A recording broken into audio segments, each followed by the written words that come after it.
नमस्कार दोस्तों इधर उधर भागने वाले अजित पवार के भरोसे ही बीजेपी ने अपनी सरकार बना ली है। लेकिन अजित पवार का सियासी इतिहास ऐसा रहा है कि जिधर उनको फायदा होता है उधर खिसक जाते हैं।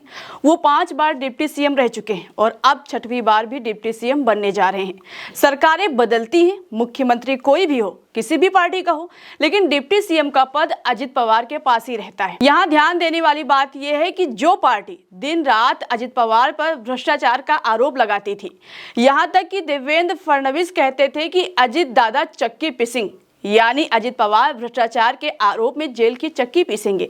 वहीं दोस्तों सियासत ने ऐसी करवट ली कि देवेंद्र फडणवीस को अजित पवार के साथ उनके बराबर के पद पर बैठना पड़ा, यानी शिंदे की सरकार में दोनों डिप्टी सीएम बने और आज बीजेपी अपनी सरकार भी उनके समर्थन से ही बना रही है।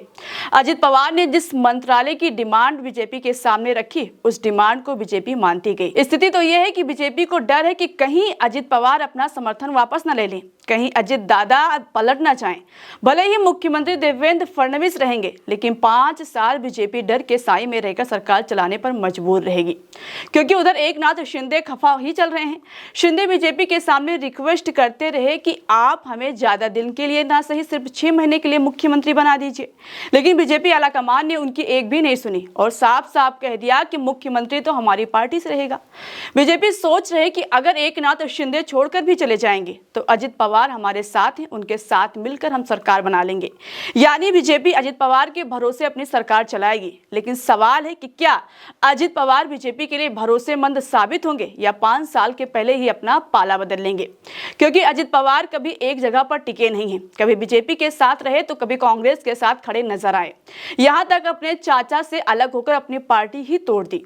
अजित पवार की चाहत सिर्फ सत्ता में बने रहना है। कहा जा रहा है कि अगर बीजेपी से अच्छा मौका किसी पार्टी से मिलेगा तो अजित पवार को अपना पाला बदलने में देर नहीं लगेगी। कई मौकों पर अजित ने अपने चाचा की तारीफ भी की थी। शरद पवार को अपना मार्गदर्शक मानते हैं, जिससे एक बात तो साफ है कि अगर जरूरत पड़ी तो अजित वापसी भी कर सकते हैं, शरद पवार के साथ जा भी सकते हैं।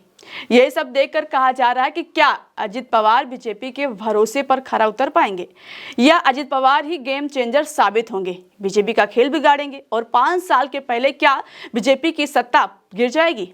फिलहाल दोस्तों आपको क्या लगता है? आप अपनी राय कमेंट बॉक्स में हमें जरूर बताइएगा।